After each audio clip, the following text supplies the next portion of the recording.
আদু, শত্রু হবে।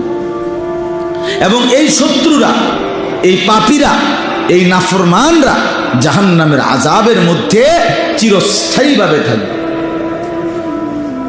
এই আয়াতগুলো আপনি দেখেন, তাইলে আমার কথা শেষ। আমি শুধু আপনাদেরকে এই সবসময় তো ওয়াজ মনে করায় দাও, আর নতুন কিছু নাই, পুরাতন কথাই আবার মনে করিয়ে দেয়া। যে কয়জন বাবা ভাই বসছেন সবাই মিলে ফিকির করে, দয়া করে ফিকির করে, এটা ভাবেন নিজের জন্য যে কেন গুনাহ করছে। চুরি, ডাকাতি, জিনা, ব্যভিচার, মদ, জুয়া, নাচ, গান, নর্তকী, সুদ, ঘুষ, অবৈধ উপার্জন, হারাম রোজগার। আপনার ঘরে আপনার ছেলেটা নামাজ পড়ে না, মেয়েটা নামাজ পড়ে না, স্ত্রী পর্দা করে না, মেয়েটা পর্দা করে না, ঘরে প্রতিদিন রঙিন টেলিভিশন চলে।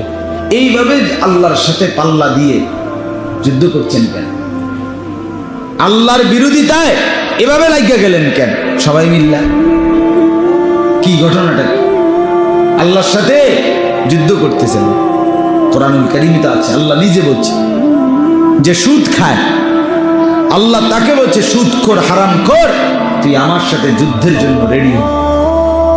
ফা'দানু বিহারবিন মিনাল্লাহি ওয়া রাসূলিহি, ফা'দানু, তারা যেন প্রস্তুতি নেয়, তারা যেন আমি আল্লাহ এবং আমার রাসূলের সাথে যুদ্ধের ঘোষণা শুনে নেয়। আমি তোর সাথে যুদ্ধ করব, সুদখোর, তোরে আমি দেখাবো। সুদ খাচ্ছিস তো অভাব দূর করার জন্য, তোর কোন বাপে তোর অভাব দূর করে দেয় আমি দেব। হারামখোর, আমি দেব। তোর কোন আব্বায় তোর অভাব দূর, কিস্তির টাকা উঠাইছো হারামখোর অভাব দূর করার জন্য, তোর কোন বাপে অভাব দূর করে দেয়? আল্লাহ বলছে আমি দেব, আমি দেব। একজন কিস্তিওয়ালা, একটা সুদখোর এই পৃথিবীতে শেষ পর্যন্ত তার অভাব প্রয়োজন পূরণ তো করতে পারে নাই, বরং শেষ পর্যন্ত কিস্তির গেরা কলে, সুদের জাতা কলে পড়ে, আষ্টে পৃষ্ঠে বাধা পড়ে শেষ পর্যন্ত জীবনটা তছনছ হয়ে গেছে, তছনছ হয়ে গেছে। আপনি বলবেন যে কোটি কোটি টাকা, হাজার হাজার মিল, ফ্যাক্টরি, গার্মেন্টস, আপনি গিয়ে দেখেন, আপনি খবর নেন ওনারে, ওই কোটিপতি বড় লোকের, যে আপনার আয় কত, কিস্তি কত, ব্যাংক ফায় কত, ব্যাংক ফায় হাসে কিস্তিতে, হারাম করে কিস্তিতে হাসে, যে হাসি দিছে কিস্তি, এটাও হের নিজের না। তার যে বাপ বোন চা বিস্কুট খায়, সব কিস্তিটা, সব কিছুর পিছনে। তার মানে আল্লাহ তাআলা বলছে পাপীকে, ফা'দানু বিহারবিন মিনাল্লাহি ওয়া রাসূলিহি, আমার সাথে যুদ্ধ শুরু করলাম। আমার সাথে যুদ্ধের মানে কিসের যুদ্ধ? আল্লাহর সাথে যুদ্ধ মানে এটাই। আল্লাহ বলছে তুমি চাচ্ছ অভাব দূর করতে, আমি দেখবো কেমনে অভাব দূর, আমি দেখবো বান্দা কেমনে। এই জন্য বাপ এখানে দেখেন আল্লাহ তাআলা বলেন, ইন্নাল মুজরিমিনা ফি আযাবি জাহান্নামা খালিদুন, নিশ্চয়ই সমস্ত পাপীরা, নাফরমানরা জাহান্নামের আযাবে চিরস্থায়ী বসবাস করবে। ইন্নাল মুজরিমিনা ফি আযাবি জাহান্নামা খালিদুন, 25 নম্বর পারা, 43 নম্বর সূরা, সূরা যুখরুফ। এই সূরার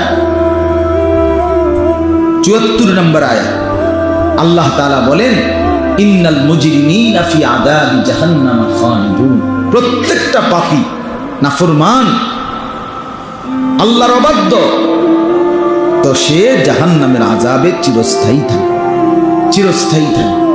আমার বাপ একটু ভেবে দেখেন, দুনিয়ার এই আজকে কয়দিনের প্রচন্ড গরম আমাদের প্রত্যেকের জন্য কি পরিমাণ অস্থিরতা। আমার ছোট বাচ্চা আছে, আপনাদের ছোট বাচ্চা আছে, কি পরিমাণ হাল হুতাশ করে, বাচ্চাগুলো ঘুমাইতে পারে না এই গরমে। তাহলে দুনিয়ার এই গ্রীষ্মকালে এই তীব্র গরম, এটা যদি এমন গরম, তো দুনিয়ার আগুন, যেটা দুনিয়ার আগুন, আমাদের বাড়িঘরের চুলার যে আগুন, সেই আগুন, সেটা কেমন গরম? আর সেই আগুনের চাইতে 70 গুণ বেশি গরম জাহান্নামের আগুন। তো জাহান্নামের আগুন কেমন গরম? কোরআনুল কারীমে সূরা তাওবার মধ্যে আছে, মদিনার মুনাফিকরা রাসূলুল্লাহ সাল্লাল্লাহু আলাইহি সাল্লামের সাহাবীরা তাবুকের যুদ্ধে, একটা যুদ্ধ নবীজির সাথে রওনা দিচ্ছিল, মুনাফিকরা হাইটা হাইটা বলতেছিল, হে মুসলমানরা, লা তানফিরু ফিল হার, এতটা প্রচন্ড গরমের মধ্যে বের হইও না, মরেই যাইবে, যুদ্ধের ময়দান পর্যন্ত পৌঁছতে পারবে না। আল্লাহ তাআলা তখন জিবরাইল পাঠিয়ে আল্লাহ কোরআনে বন্ধুকে জানিয়ে দিলেন, কুল, হে নবী আমার, বলে দেন, নারু জাহান্নামা আশাদ্দু হাররা, এই নাফরমান, শোনো, জাহান্নামের আগুনের গরম এর চাইতে অনেক বেশি তীব্র। তীব্র কিনা বলেন? অনেক বেশি গরম কিনা বলেন? কুল নারু জাহান্নামা আশাদ্দু হাররা। রব্বুল আলামিন বলেন, এই গরম যদি এতটা ভীষণ মনে হয়, তাইলে নাফরমান বান্দা শুনে নাও, জাহান্নামের আগুন এর চাইতে অনেক বেশি গরম, তীব্র। লাউ কানু ইয়াফকাহুন, আল্লাহ বলে, বান্দা, যদি তারা এটা বুঝতা, যদি তোমরা এটা ভাবতা, যদি আমি আল্লাহর কথাটা বুঝতা, যে এই গরমে এতটা অস্থির মনে হয়, জাহান্নামের আগুনের গরম কেমন হবে, হাসরের ময়দানের গরম কেমন হবে, মাথার উপরে 1 বিঘত উপরে সূর্যটা থাকবে, পায়ের নিচের জমিন তামার মতো হয়ে যাবে। রব্বুল আলামিন কোরআনুল কারীমে বলেন, বান্দা, হাসরের ময়দানের একদিন 50,000 বছর, 50,000 বছর। ইয়াউমা ইয়াকুমুন নাসু লিরাব্বিল আলামিন, আল্লাহ বলে, হাসরের ময়দানে আমি রব্বুল আলামিনের সামনে আমার প্রত্যেকটা বান্দা দাঁড়িয়ে থাকবে, 1 সেকেন্ড বসতে দিবে না, ডানে বামে যেতে দিবে না, আগে পিছে হতে দিবে না। মাউদাউ কাদামিন, আল্লাহর নবী বলেন, 2 পায়ের তালু রাখতে যেটুকু জায়গা, এইটুকু জায়গায় শুধু বরাদ্দ, আবার সেটা উত্তপ্ত, মাথার উপরে সূর্য, আবার 1 সুতা নড়াচড়া করা যাবে না। আবার এই লম্বা কমপক্ষে 50,000 বছর দাঁড়িয়েই থাকতে হবে। সেটা কেমন হবে? সেটা কেমন হবে? এজন্য হাসরের ময়দানকে সমস্ত নবীরাও ভয় পেতেন। রব্বি লা তুখজিনি ইয়াওমা ইউবাসুন। কোরআনুল কারীমের মধ্যে আছে, ইব্রাহিমের মতো নবী, তিনিও হাসরের ময়দানকে ভয় করে আল্লাহকে ডাক দিয়ে দোয়া করেছেন, রব্বি লা তুখজিনি ইয়াওমা ইউবাসুন।